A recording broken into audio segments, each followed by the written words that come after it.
Aleluia! Irmãos, somos bem-aventurados por estarmos nessa conferência. Eu gostaria de começar a mensagem 2, lendo Mateus capítulo 5, versículo 1. Mateus 5, versículo 1, fala assim: vendo Jesus as multidões, subiu ao monte, e tendo-se assentado, aproximaram-se dele os seus discípulos. Aqui, irmãos, no meu conceito antigo, eu achava que esse sermão do monte, o Senhor falou para a multidão. Mas lendo com cuidado, nós vemos quem é o público, quem é que ouve essa constituição do reino de Mateus 5 a 7. Olha o que fala: vendo Jesus as multidões, ele subiu ao monte e, tendo-se assentado, aproximaram-se dele os seus discípulos. Irmãos, nessa noite, queremos ser os discípulos do Senhor. Amém. Queremos nos aproximar para ouvir. Olha o versículo 2, fala: e ele, abrindo a boca, ensinava-os, dizendo. Aí começam as 9 bem-aventuranças. Nós estamos aqui hoje por causa do abrir da boca do Senhor. Então, nós dependemos disso para nós vivermos. O Senhor nos ensina quando Ele abre a sua boca. Temos que ter esse sentimento essa noite: Senhor, abra a sua boca. Então ele começa, né? Bem-aventurados os pobres em espírito, que lemos agora, porque deles é o reino dos céus. Aqui é interessante, irmãos, que só em Mateus essa expressão reino dos céus é usada.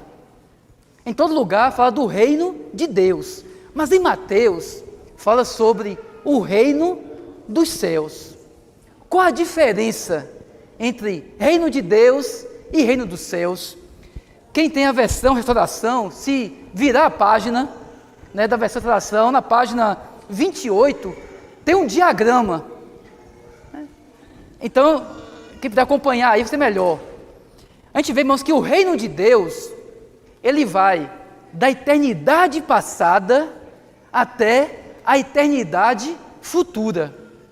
Ele inclui então todo o Antigo Testamento, todo o Novo Testamento, o reino milenar, a Nova Jerusalém, tudo isso é o reino de Deus. Só que Mateus, ele fala de uma seção específica, ele fala de reino dos céus. E o Senhor Jesus, ele fala, né, arrependei-vos, porque está próximo o reino dos céus. Mas, se a gente observar, o reino de Deus já estava ali, sempre esteve o reino de Deus. Mas e o reino dos céus? Mas ele tem um início. O reino dos céus começa logo após o seu derramar-se como Espírito. Então, ou seja, quando a igreja é produzida, aí começa o reino dos céus. E vai até o reino milenar. E vai até ele fala aqui, a parte celestial do reino milenar. Então hoje, mais especificamente, nós estamos no reino dos céus. No reino dos céus. Obviamente que o reino dos céus está dentro do reino de Deus. Mas hoje nós estamos no reino dos céus. O reino dos céus tem 3 aspectos. Tem um aspecto da aparência. A aparência do reino é o que vemos em Mateus 13, quando ele fala sobre joio, quando ele fala sobre fermento, quando ele fala sobre a grande árvore. Isso é a aparência do reino, o que chamamos de cristandade, ou falsos cristãos. Parece ser, eu também sou crente, eu sou cristão e tal, mas não tem experiência de ser redimido, regenerado. Isso é a aparência do reino. E no reino dos céus estão quem? Os verdadeiros cristãos, que foram redimidos, foram regenerados, quando creram no Senhor. Eles estão no reino dos céus. Mas se você olhar aí, tem um círculo aqui, né, pontilhado, que fala da realidade do reino dos céus. Então temos a aparência, que é a cristandade, e temos a realidade. Irmãos, a realidade do reino dos céus é para onde essa conferência quer nos levar. Amém. Quer nos introduzir na realidade do reino. E depois vai ter a manifestação. A manifestação do reino começa com a vinda do Senhor até o final do reino milenar. E aí termina essa época do reino dos céus, e aí retoma o reino de Deus, né? Não que retoma, mas continua agora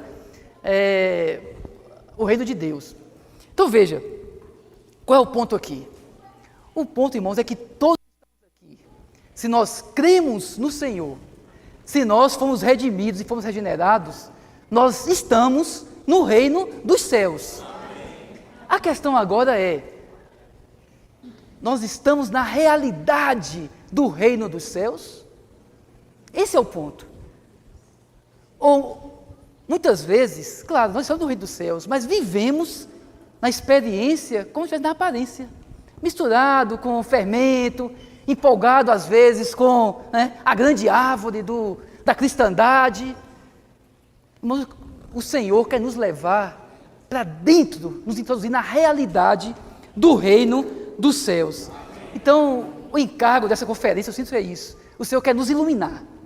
Então, quando nós lemos sobre isso, na primeira mensagem, fala sobre pobres em espírito, puros de coração, isso tem que nos expor. A luz tem que brilhar. Não somos pobres, somos pobres em espírito? Somos puros de coração? Isso tem que, no caso de nós, essa luz tem que resplandecer. E segundo, tem que nos ajustar. De que maneira? Vamos orar ao Senhor. O que estamos falando aqui, irmãos, é do reino dos céus. Isso não está na esfera do reino humano caído.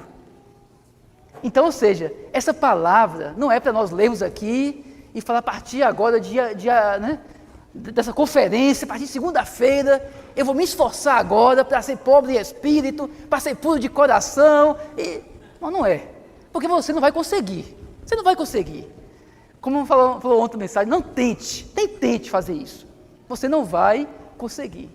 O que nós precisamos é perceber que, na realidade do reino dos céus, nós vivemos a nossa vida humana por uma outra vida, pela vida divina.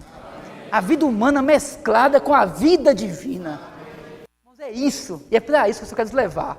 Então agora, nós vamos perceber uma coisa, que o fundamento das 9 bem-aventuranças é ser pobres em espírito. Então tudo começa aí. Se nós não formos pobres em espírito, esqueça o restante. Não há como a gente ser puro de coração. Essa mensagem vai falar sobre os que choram, falar sobre os pacificadores, sobre os mansos. É impossível sermos qualquer dessas coisas aqui se nós não formos pobres em espírito. Esse é o fundamento, essa é a base. O que nós precisamos é sermos esvaziados, descarregados, desapegados, como falou, das experiências passadas, de nossos conceitos, onde tudo que já passou, e cada dia, precisamos ser pobres em espírito. Que o Senhor nos esvazie, inclusive nessa noite. Talvez vamos ler coisas aqui, mas isso aqui é conhecido. Tem irmãos que falam isso aqui de cor. Ele fala, não, já conheço já, Mateus 5, 3, 4, 5. Ele pode recitar tudo isso aqui. Mas o ponto aqui é que nesta noite, se nós não formos pobres em espírito, nós vamos perder o nosso tempo. Vamos estar aqui sentados, ouvindo uma palavra, para depois aqui ficar conversando, vamos perder tempo. Então o ponto aqui é que o Senhor nos introduza na realidade. O Senhor quer nos levar à realidade do reino dos céus. Então agora, vamos entrar na mensagem 2, fala sobre as bem-aventuranças daqueles que choram, daqueles que são mansos e daqueles que são pacificadores, chamados filhos de Deus. E aí Mateus capítulo 5, versículo 4, fala isso. Bem-aventurados, como o Márcio falou, felizes, benditos, os que choram, porque serão consolados. Aqui já começa a gente ver que já é contrário ao que nós pensamos. O que nós pensamos, rapaz, bendito, feliz são os que sorriem, os que estão satisfeitos, que andam alegres. Mas o Senhor, logo depois de falar sobre ser pobre de espírito, sabe o que ele fala? Bem-aventurados, felizes os que choram, felizes os que choram. Tem uma mensagem do irmão Watchmani, que aí eu preciso ler uma parte dela aqui, alguma porção. Essa mensagem, que quiser saber, está na coletânea das obras de Watchmani, volume 19, mensagem 5.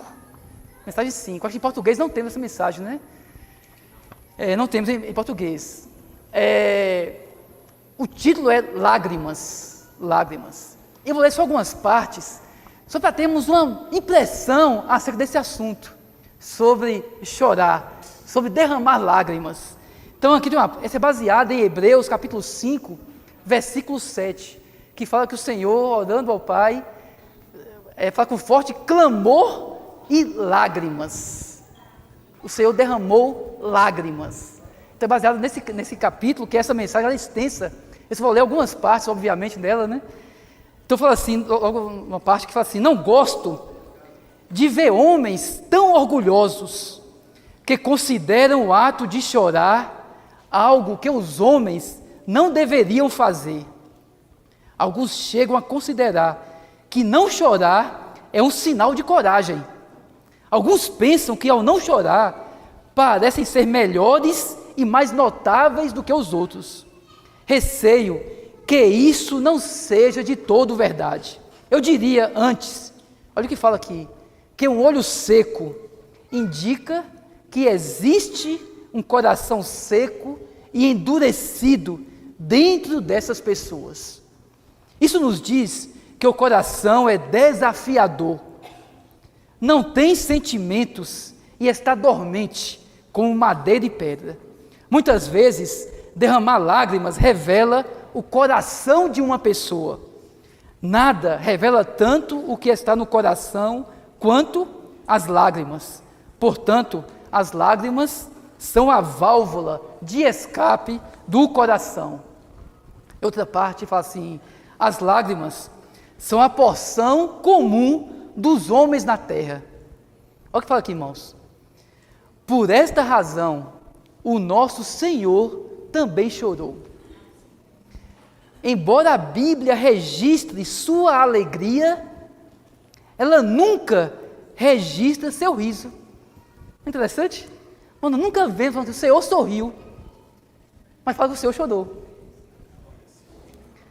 Em Hebreus 5,7 vemos que as lágrimas do Senhor estão no plural. Isso nos mostra que ele chorava frequentemente. Isaías 53 também diz que ele era um homem de dores e sabia o que era sofrer. O Salmo 6,6 diz: com as minhas lágrimas inundo o meu leito. Davi falando, né? Com as minhas lágrimas inundo o meu leito. Fala, Deus não valoriza as nossas lágrimas derramadas em público. Lágrimas que os outros podem ver. Ele valoriza as lágrimas derramadas em segredo. Lágrimas que são derramadas por Ele. Lágrimas adequadas e preciosas são lágrimas para Deus. Lágrimas derramadas à noite. O derramamento de lágrimas é um sinal de um coração quebrantado. Portanto, antes que as lágrimas possam escorrer dos olhos, elas devem primeiro escorrer do coração. Na história da mulher, em Lucas 7, vocês não sabem qual é a história, né? Que a mulher chorava e regava os pés do Senhor com as lágrimas e enxugava com os cabelos. Aí fala nessa história, ela regou os pés do Senhor com as suas lágrimas. Quando chegamos ao Senhor, embora não tenhamos muito dinheiro para comprar unguento, para ungir a sua cabeça e os seus pés, podemos oferecer-lhe as nossas lágrimas. Graças ao Senhor, O unguento é bom, mas as lágrimas são melhores. É melhor vir ao Senhor com lágrimas do que vir a Ele sem lágrimas. Tragam todas as lágrimas dos seus olhos a Ele. Falando de oração, ele fala assim, o Salmo 39:12 fala: não emudeças à vista de minhas lágrimas. A melhor maneira de receber a resposta de Deus à nossa oração é orar com lágrimas diante dele. Se as nossas orações forem temperadas com lágrimas, elas serão respondidas muito mais cedo. Aí ele fala de Ezequias, né? Em 2 Reis 20, versículos 5 e 6, lembra que Ezequias está doente, ia morrer? O que Ezequias fez? Né? Ezequias orou, fala, e chorou. Aí fala assim, olha, está em 2 Reis 20, 5 e 6 diz, o Senhor fala, ouvi a tua oração, vi as tuas lágrimas. O Senhor fala, ouvi a tua oração, vi as tuas lágrimas. Como é maravilhoso que Deus veja as nossas lágrimas. Ezequias orou pela sua longevidade com lágrimas, e Deus respondeu. Isso significa que Deus se agrada das nossas orações chorosas, né? Valorizo muito as palavras de 2 Reis 25, vi as tuas lágrimas. Toda vez que encontramos dificuldades, sofrimentos e pressão, e toda vez que chegamos ao fim de nós mesmos, podemos levantar a cabeça e derramar nossas lágrimas diante dele. Deus vê nossas lágrimas. As lágrimas devem ser acompanhadas de orações. Toda vez que choramos, sofremos e sentimos tristeza, devemos também orar. Podemos contar a Deus, ouça isso, podemos contar a Deus os nossos sofrimentos e tristezas através da nossa oração. Muitas vezes é inútil duas pessoas chorarem uma para a outra, mas é útil chorar para Deus, porque Deus vê as nossas lágrimas e responderá às nossas orações. De fato, Deus conta cada gota das nossas lágrimas. Isso é um salmo. Fala assim, não é muito significativo chorar diante de outros homens, e as lágrimas não contam muito. Onde então devemos ir para chorar? E quando devemos chorar? Choramos diante de Deus, aquele que nos ama e se importa conosco acima de tudo. Com Deus podemos chorar até que o nosso coração esteja totalmente aliviado, porque Ele se importa conosco. Para concluir, ele fala assim, não há amante do Senhor que não chore. Devemos sofrer pelos pecadores a ponto de chorar por eles. Devemos chorar porque a glória de Deus é desafiada, e devemos chorar em angústia porque o inimigo ainda não está preso. Jeremias foi um profeta muito usado pelo Senhor. Ele o foi por causa de suas lágrimas. Ele estava ansioso, se sentia responsável pelos filhos de Deus e chorava por eles dia e noite. As lágrimas são indispensáveis. Este mundo precisa de mais lágrimas para o lavar. Nossa vida espiritual é mantida por lágrimas. Muitos pecadores estão esperando pelo nosso trabalho de semeadura com lágrimas. Hoje, as consagrações dos homens são muito inadequadas. Muitos consagraram seus corpos, sua energia, seu tempo e seu dinheiro, mas não consagraram suas lágrimas. Não é de admirar que muitos trabalhos não estejam completos e muitos crentes não sejam devidamente edificados. Para concluir, fala de Paulo. Fala que Paulo, lembra em Atos 20, ele fala que ele, por 3 anos, né, ele falava assim, chorava pelos irmãos ali em Éfeso, dia e noite, admoestando com lágrimas, né? E interessante, irmãos, que mostra que em 2 Coríntios 2,4, Paulo fala que ele escreveu aquela epístola, a primeira, lembra? Problemática, que ele foi duro, ele foi franco ali nas suas palavras. Em 2 Coríntios, ele confessa que ele escreveu com lágrimas. Fala assim, o versículo fala assim: pois no meio de muita aflição e angústia de coração, vos escrevi com muitas lágrimas. A gente pensa que ele estava ali, né, duro, com raiva dos coríntios, irmãos, coração cheio de aflição, de angústia, ele escrevendo e chorando. Irmãos, esse é o modelo que nós temos, né, sobre esse assunto. Então agora vamos entrar, só para ter uma impressão um pouco melhor sobre isso aqui, tá? Essa está na coletânea de Watchmani, volume 19, mensagem 5. Quem puder ler em inglês, né? Tem lá e muito bom. Então fala assim, né? O esboço. No 1, bem-aventurados que choram, porque serão consolados.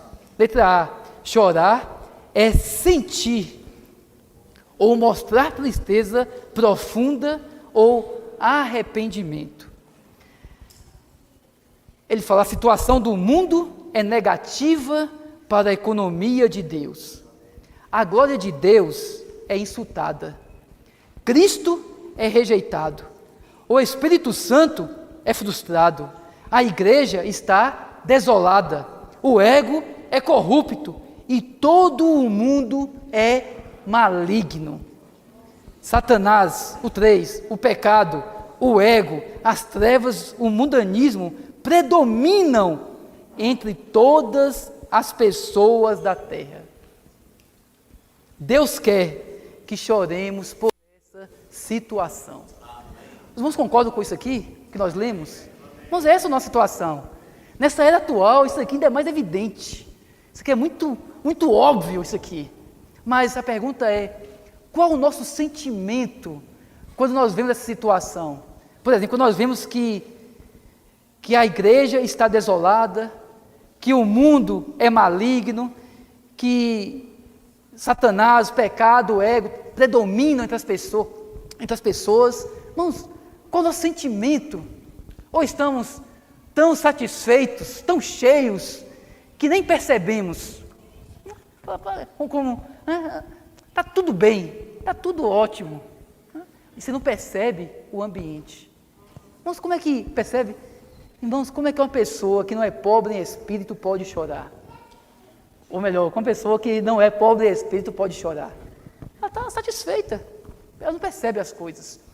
Aí o B fala isso: um santo que é pobre em espírito e busca Deus chorará, porque aquilo que o rodeia, a geração atual e as pessoas do mundo não querem Deus, resistem a Deus e se rebelam contra Deus.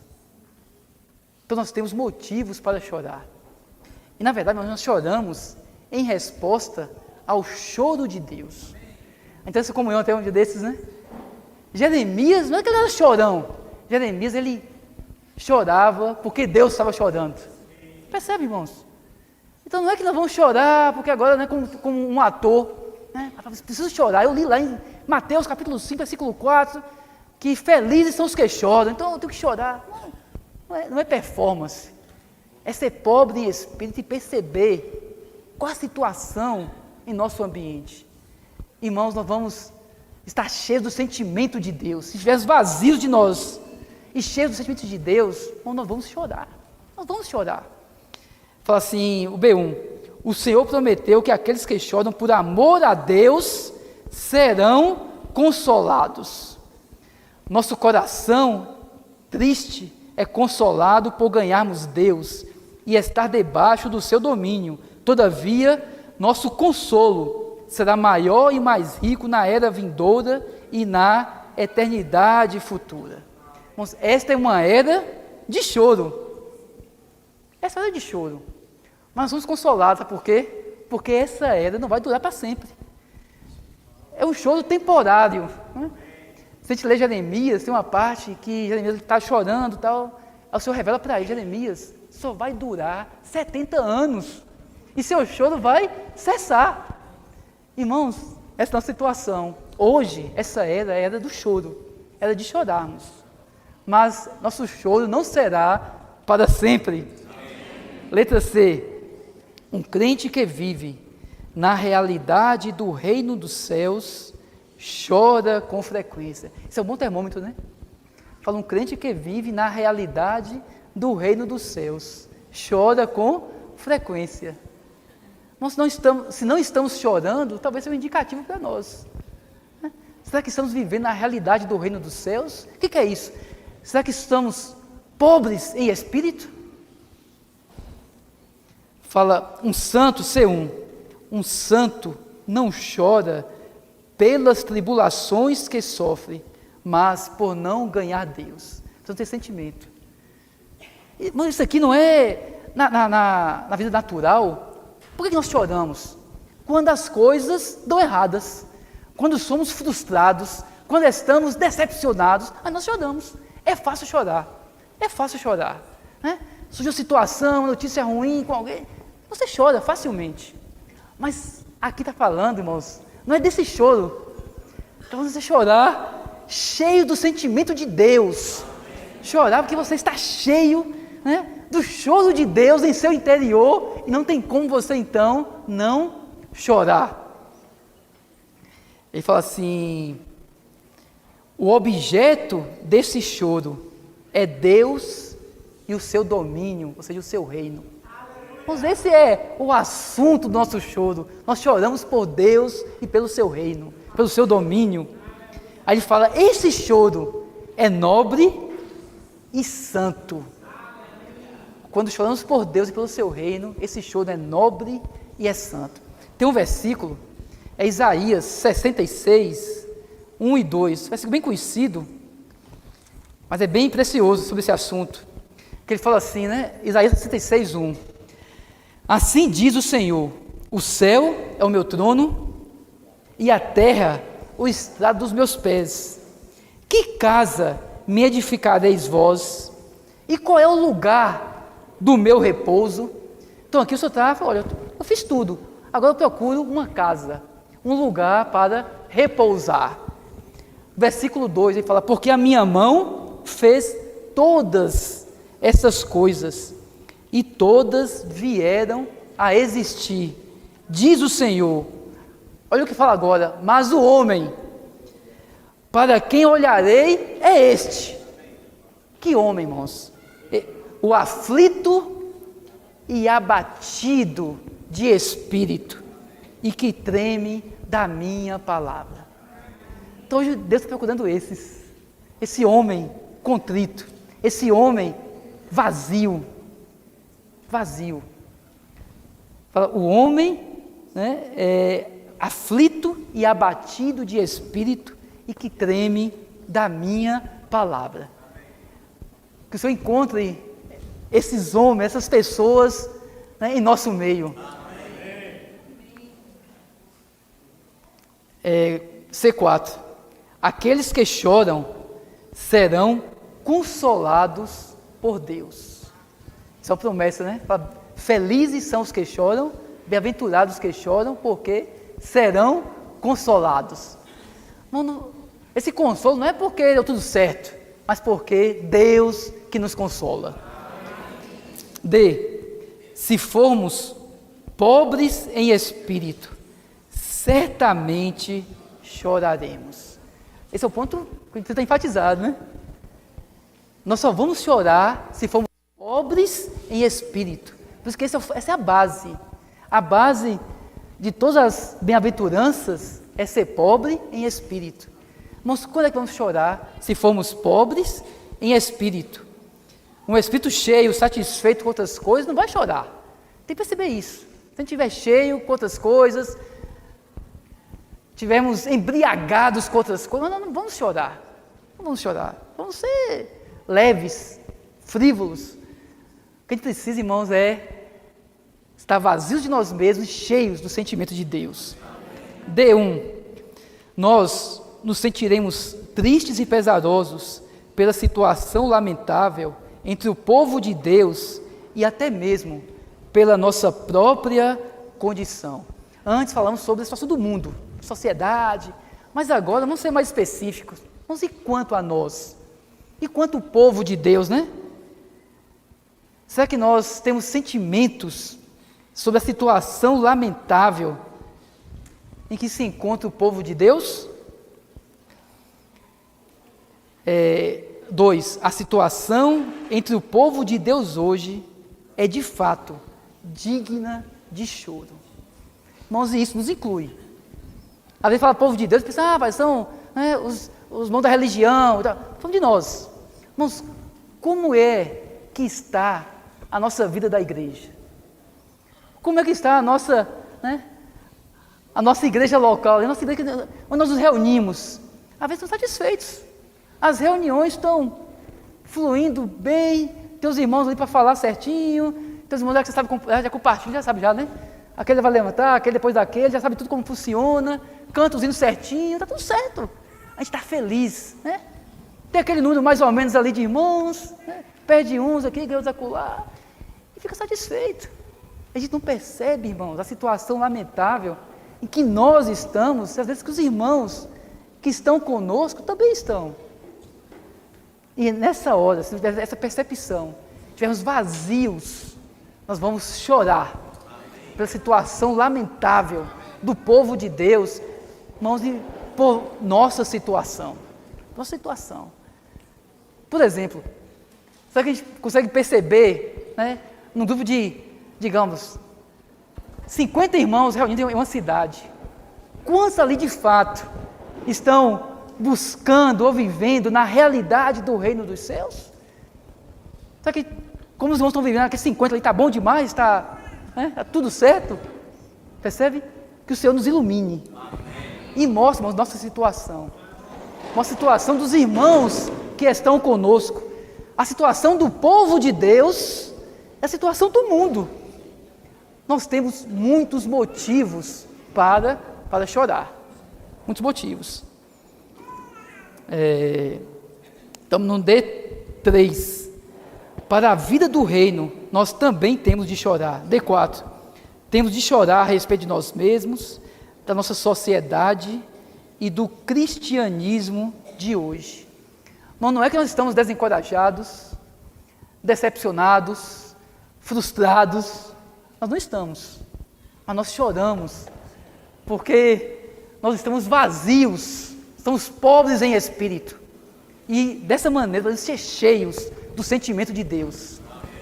E vamos sentir o que Deus está sentindo com relação ao mundo, com relação à nossa vida da igreja, com relação aos irmãos que estão conosco, com relação a nós mesmos. O que Deus está sentindo, nós vamos sentir, vamos refletir esse sentimento de Deus. D5. Quando olhamos para Cristo, nós nos alegramos e nos regozijamos. Mas quando olhamos para nós mesmos e para os outros ao nosso redor, nós temos de chorar. Ele fala que a vida do cristão é essa. O cristão que vive na realidade do reino dos céus, ele se alegra e chora. Essa é a vida do cristão. Por um lado, ele se alegra quando ele olha para o Senhor, quando ele olha para os santos buscando o Senhor, ele fica feliz, né? Por exemplo, nessa conferência, quantos irmãos se dispuseram, né, a viajar quilômetros para estar aqui buscando o Senhor nessa comunhão? Quando você olha isso, de fato, é motivo de alegria. Mas quando olhamos e fala, né, para nós mesmos e para o nosso ambiente, aí muitas vezes nós temos de chorar. Então, para ficar claro, não é um choro performático, não é um choro de, agora eu vou chorar e começar, vamos dizer, um choro de brota do coração de Deus, é um choro de Deus. Você é apenas, isso que é o reino dos céus.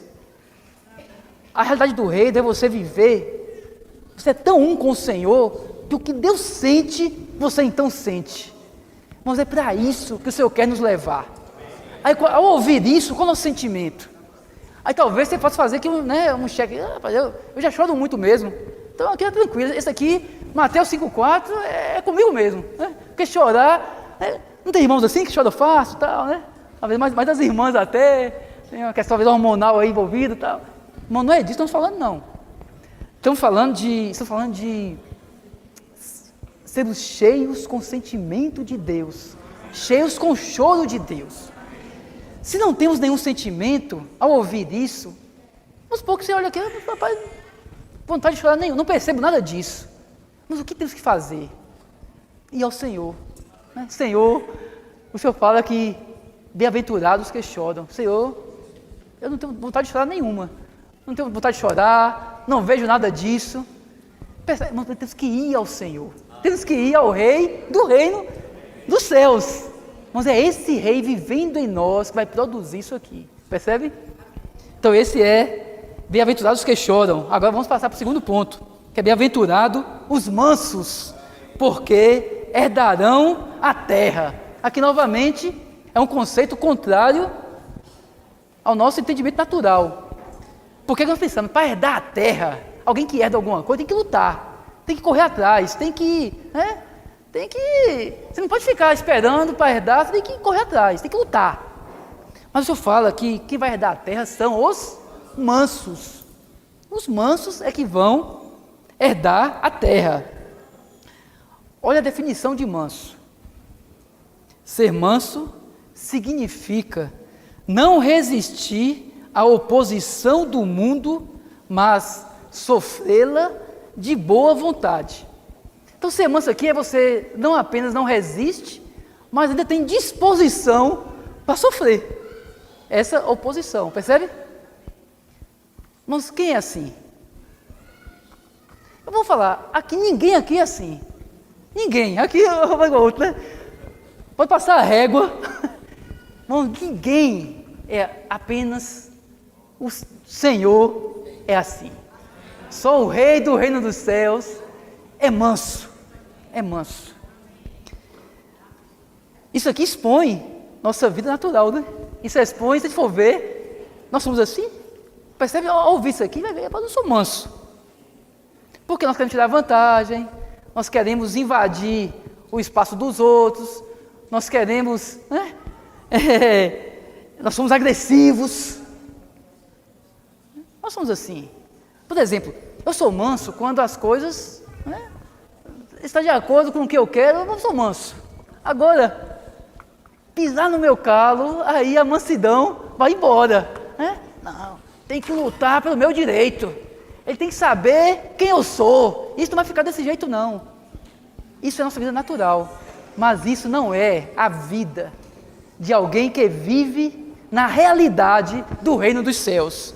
Aí o B fala, se formos, de novo, irmão, se formos pobres em espírito e chorarmos pela situação miserável dos outros, espontaneamente seremos mansos. Então, irmãos, quando somos pobres em espírito, essa é a base. Vamos chorar. Qual o resultado? É ser manso. Então, a mansidão é um resultado. A mansidão, entendeu? Não é assim, agora eu tenho que ser manso. Não é isso. A mansidão é um resultado de sermos pobres em espírito. 2, é B1. Para com todas as pessoas devemos ser mansos. Ter a virtude da mansidão significa que não invadimos os outros, nem lutamos com eles. A gente vê que na igreja, muitos problemas acontecem por causa disso, porque nós ultrapassamos a nossa medida e invadimos o espaço dos outros. Então, todos nós, o Senhor mediu para cada um de nós, né? Tem uma certa medida, um certo limite. Todos nós. Mas qual a questão? Que às vezes fala, não, pai, eu faço aquilo melhor do que esse irmão. Aí você começa a invadir aquilo que o Senhor mediu para ele, e você acha que você tem direito a entrar naquilo. O que acontece? Problema. Aí dá problema. Quando fazemos isso, nós não somos mansos. Aí fala aqui, a letra A. Antes, estamos dispostos a ceder. Nós não apenas não invadimos, cedemos, como estamos, nós estamos dispostos a ceder. Se alguém invadir a nossa medida, aí nós deveríamos ceder. Isso é quem é manso. Isso é quem vive na realidade do reino dos céus. Não apenas não invade, mas se alguém invadir, cede. Esse é o padrão.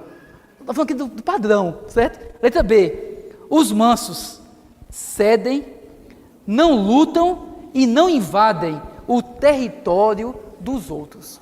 Aqui nós temos um modelo, bem rapidamente, maravilhoso. Números capítulo 12. O que aconteceu ali? Está Moisés e está Arão e Miriam.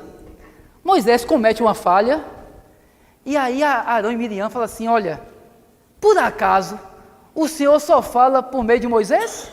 Também não fala por nós?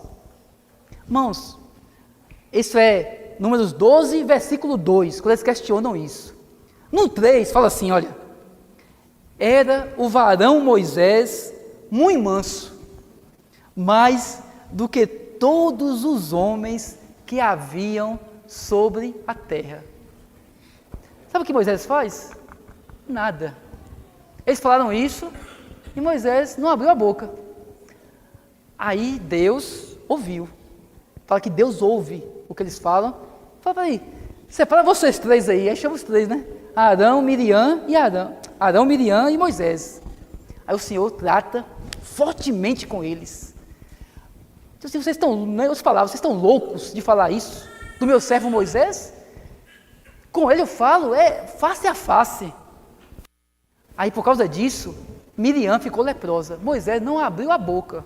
Não abriu a boca. Miriam fica leprosa. Quando Arão vê aquilo, Arão vai para Moisés, fala, Moisés, ore por nós. Ore por nós. O que Moisés faz? Ora. Moisés ora. É para o Senhor curar Miriam. E o Senhor cura Miriam. Essa é a história. Mas quantas lições temos aqui? Moisés não abre a boca, não se defende, não se vindica. Simplesmente, Moisés, como um homem manso, e Deus faz isso. Percebe? Irmãos, esse é um bom modelo para nós, né? Letra C. Enquanto somos mansos para com as outras pessoas, devemos lutar contra o poder das trevas. É aqui que está o detalhe. Aqui que é a virada. Veja só, somos mansos para com as pessoas, mas nós lutamos contra o inimigo. Isso é Efésios 6,12, fala, pois a nossa luta não é contra sangue e carne, e sim contra principados, autoridades, dominadores deste mundo, contra as forças espirituais do mal nas regiões celestiais. Percebe?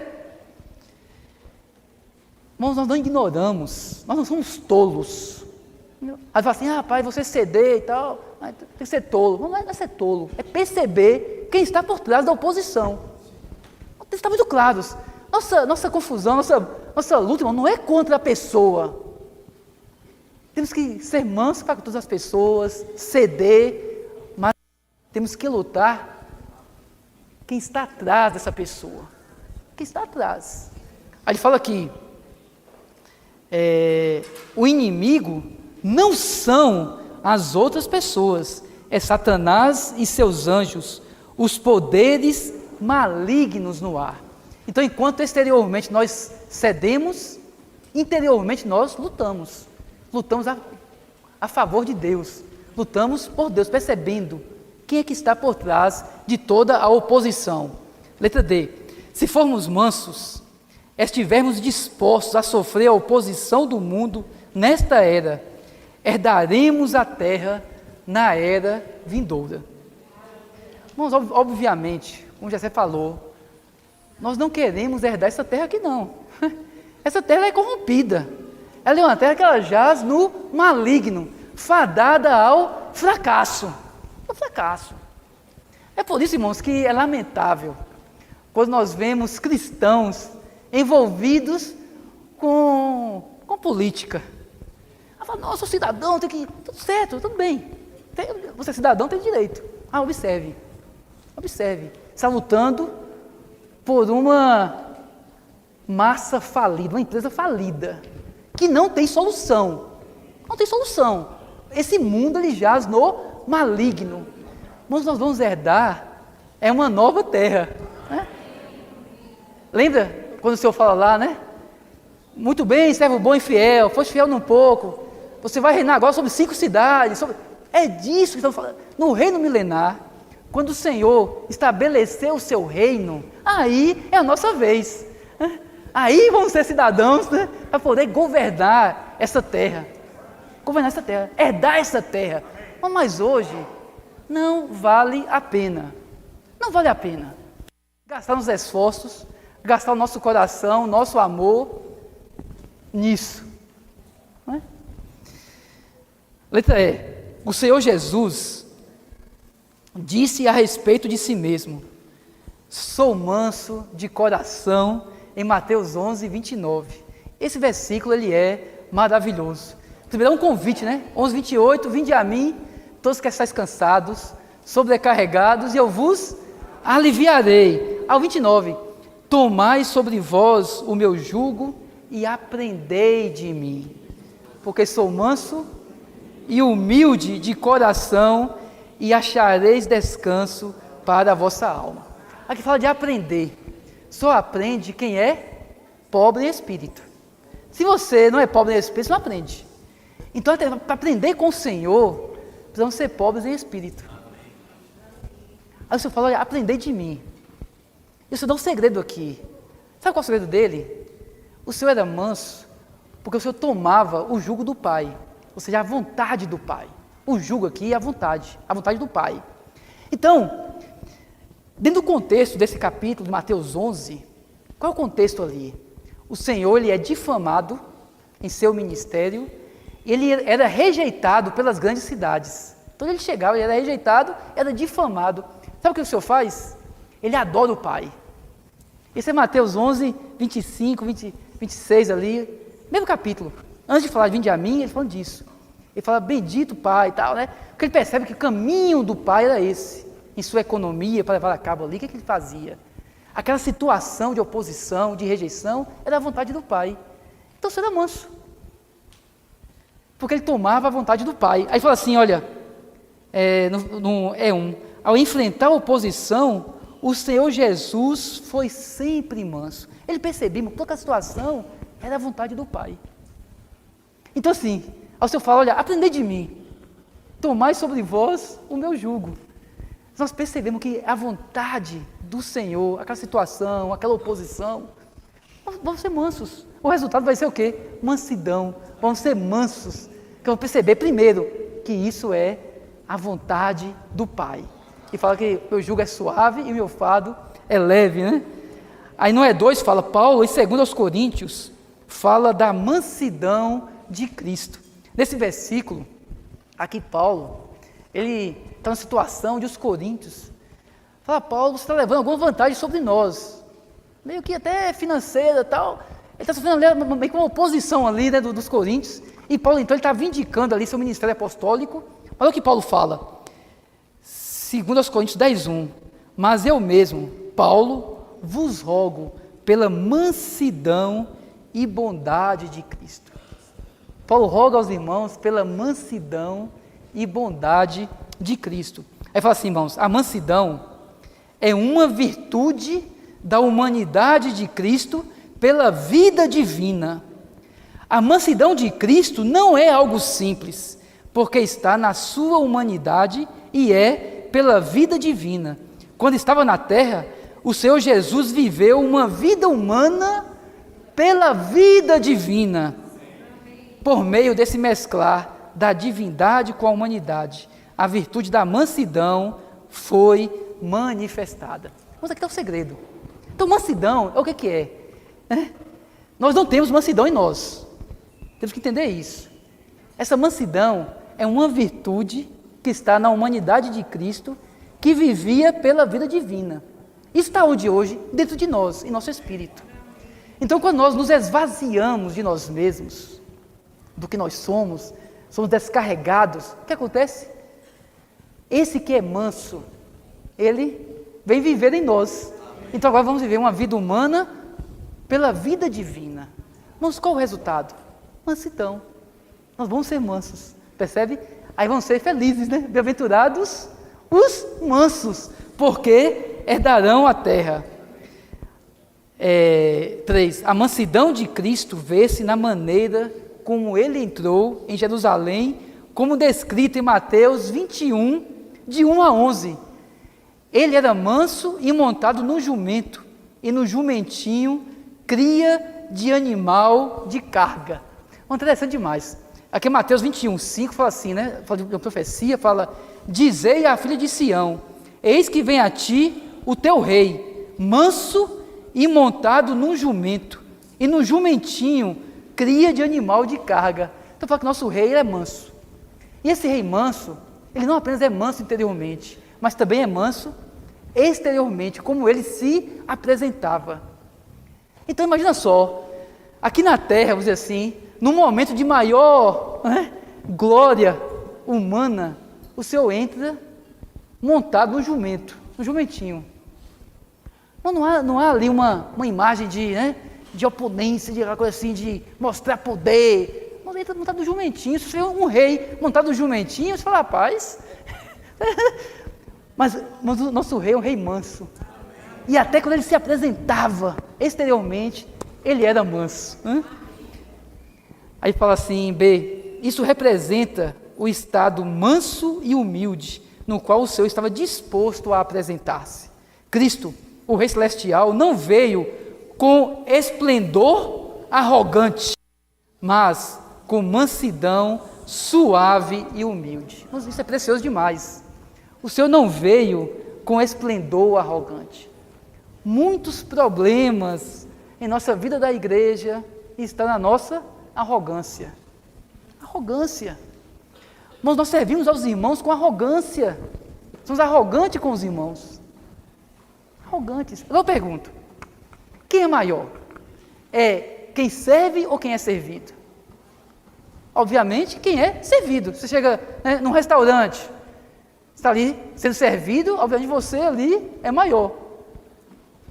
Irmãos, qual é a lógica de você estar servindo aos santos e ser arrogante? Não faz sentido. Por exemplo, aqui, eu já sei aqui, especialmente nessa conferência, estamos aqui servindo os irmãos. Isso quer dizer o quê? Os irmãos são maiores do que nós, percebe? Aí tem lógica a gente achar que alguma coisa, com arrogância, não fala comigo não, porque eu falei na conferência. Mas não faz sentido, não faz sentido, até humanamente falando, não faz sentido. Então, o Senhor Jesus, vou tomar onde aqui e falar isso, né? Ele não veio com esplendor arrogante. Essa é a natureza da vida da igreja, sabe? Se nós percebermos a arrogância, é um sinal. Não estamos vivendo na realidade do reino dos céus. Serviço, obra, com arrogância, irmãos, isso não é a realidade do reino dos céus. É um bom sinal para nós já nos afastarmos dessa situação, né? Aí fala assim, o Senhor Jesus não veio para lutar, mas para ser um rei manso. Aqueles que são mansos herdarão a terra. Amém. Ele fala, herdar o reino de Deus é diferente de entrar no reino de Deus mediante a regeneração. Tendo entrado no reino por ser generados, nós agora precisamos crescer e nos desenvolver na vida divina. Não só os maduros podem herdar. Como resultado desse crescimento e desenvolvimento, herdaremos o reino de Deus. Não podemos herdar o reino de Deus a menos que cresçamos até chegar à maturidade no desenvolvimento adequado da vida divina. Irmãos, nós estamos no reino. E agora? Temos que crescer. Tem que haver um desenvolvimento da vida divina. É assim que vamos ser mansos. Então, a mansidão, ser manso, é um resultado do crescimento em vida. Quanto mais crescemos em vida, mais mansos seremos. Quanto menos crescemos em vida, quanto mais infantis formos, mais arrogância, mais confusão. Então, que o Senhor possa nos iluminar. E agora, com pouquíssimo tempo que temos aqui, vamos concluir o ponto 3, que fala: bem-aventurados os pacificadores, porque serão chamados filhos de Deus. Fala, Satanás, o rebelde, é o instigador de toda a rebelião. Irmãos, e rebelião, ela causa disputa e tira paz. Toda rebelião, pode ver, tem uma rebelião, tem disputa ali e tira a paz, que é uma condição essencial para que haja edificação. Mas só edificação se houver paz. Por isso que nas epístolas há muito graça e paz. Muito, né? Paz, graça e paz. Porque sem paz, não há edificação. E Satanás é quem instiga a rebelião. Aí fala, para o reino dos céus, debaixo do seu governo celestial, devemos ser aqueles que fazem a paz entre os homens. Ou seja, nós fazemos a paz, nós criamos a paz, nós não criamos problemas. Muitas vezes a gente cria problema, mas um pacificador, ele cria paz, ele faz a paz. Hebreus fala isso, 12:14, né? Fala, buscai a paz com todos, buscai a paz com todos. Aí fala, nosso Pai é o Deus da paz, tendo uma vida pacífica com uma natureza pacífica, a fim de sermos pacificadores. Nós, como aqueles nascidos dele, devemos andar em sua vida divina e segundo a sua natureza divina. Então, nosso Pai, ele tem uma vida de paz, natureza pacífica. Nós, seus filhos, vamos apenas expressar isso. Mas como é que a gente faz isso? Andando na sua vida e em sua natureza. Ou seja, não é fazendo acordos. Não se faz paz fazendo acordos. Fala assim, olha, aquilo que você me falou me chateou, então não fale mais assim comigo não. Isso é um acordo. Agora, quando você anda na vida de Deus e na natureza de Deus, qual o resultado? Paz. Porque Deus é paz. A sua vida é pacífica, sua natureza é pacífica. 3, né? Dessa maneira expressaremos a sua vida e natureza e seremos chamados filhos de Deus. Irmãos, os pacificadores bem-aventurados serão chamados filhos de Deus. Interessante, né? O pacificador, aqui não é chamado de pacificador, é chamado filho de Deus. Então, se somos pacificadores, as pessoas falam, rapaz, ele é um filho de Deus. Se nós fazemos a paz, nós criamos a paz, nós seremos reconhecidos como filhos de Deus. Aí fala aqui, os crentes são filhos de Deus, e então eles gradualmente crescem para se tornarem filhos maduros de Deus. Irmãos, esse é o ponto. Como é que esse pacificador, isso é prática, crescendo em vida? Já viu duas crianças brincando? Mas com pouco tempo estão brigando. Pouco tempo ali é confusão, né? Esse brinquedo é meu, esse eu quero brincar com esse aqui nessa hora, é confusão. Mas ele vai crescendo, acabam as brigas. Irmãos, o que nós precisamos é crescer. 2, em sua salvação, Deus transforma pecadores em filhos. O pensamento central do livro de Romanos é que em sua salvação, Deus torna os pecadores seus filhos com sua vida e natureza, a fim de que eles se tornem os elementos constituintes do corpo de Cristo para a sua expressão.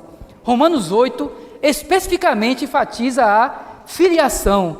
Aí fala assim, o versículo 14 diz, todos os que são guiados pelo Espírito de Deus são filhos de Deus. Isso é importante. Em Romanos 8, fala filhos, em português é só filho, né? Filho é filho. Você é bebezinho, você é adolescente, mas aqui no grego tem diferenças, né? Então assim, em 8,14 não está falando de filhos crianças, fala os que são guiados pelo Espírito, ou seja, são filhos mais crescidos, não são filhos crianças de Deus, certo? Aí ele fala, isso indica que podemos saber que somos filhos de Deus pelo fato de sermos guiados pelo Espírito. O guiar do Espírito nos marca como filhos de Deus no crescimento de vida. Quanto mais somos guiados pelo Espírito, quer dizer o quê? Que estamos crescendo em vida, crescendo em vida, crescendo em vida, até chegar no 19, que fala, no B, né? O 19 continua: a ardente expectativa da criação aguarda ansiosamente a revelação dos filhos de Deus. Esse versículo fala da manifestação ou da revelação dos filhos de Deus. Isso aqui são os filhos maduros, plenamente. Quando estivermos plenamente maduros, seremos revelados, seremos manifestados. Então, irmãos, isso mostra num processo. Estamos num processo de crescimento. Que possamos crescer mais em vida, para que mais essa vida de nosso Deus da paz, nosso Pai que é pacífico, possa ser manifestado em nós. E para concluir, Gálatas capítulo 3, 26 diz, olha o que fala isso aqui, irmãos: todos vós sois filhos de Deus mediante a fé em Cristo Jesus. Isso aqui é uma palavra de encorajamento. Ele conclui o seguinte: talvez ao ouvir essa mensagem, você pensa, rapaz, eu não sou tão crescido, então essa mensagem não é para mim. Mas observe que aqui em Gálatas fala: todos vós sois filhos de Deus. E aqui, esse filhos aqui é filhos maiores de Deus, filhos crescidos. Então todos nós somos filhos crescidos de Deus, mediante o quê? A fé em Cristo Jesus. Irmãos, é em Cristo que nós somos filhos crescidos de Deus, percebe? Às vezes a gente quer, irmão, viver o reino dos céus em nós mesmos, com nossa natureza. Não vai conseguir, mas em Cristo, todos nós somos filhos de Deus. Fala fé em Cristo, nos introduz em Cristo e nos faz um com Cristo, em quem está a filiação. Cristo é o Filho amado e nós estamos em Cristo, então nós somos os filhos amados de Deus. Devemos ser identificados com Cristo mediante a fé, para que nele nós sejamos filhos de Deus. Irmãos, aleluia. Que o Senhor nos ilumine, que o Senhor nos leve, nos introduza na realidade do reino dos céus. Vamos confessar ao Senhor que somos carentes da abertura da sua boca. Irmãos, que nós nunca cansemos de subir ao monte com o Senhor para ouvir seus ensinamentos, por meio dele abrir a sua boca. Que o Senhor nos esvazie, nos torne pobres em espírito. Irmãos, e tudo isso vai acontecer conosco. Amém.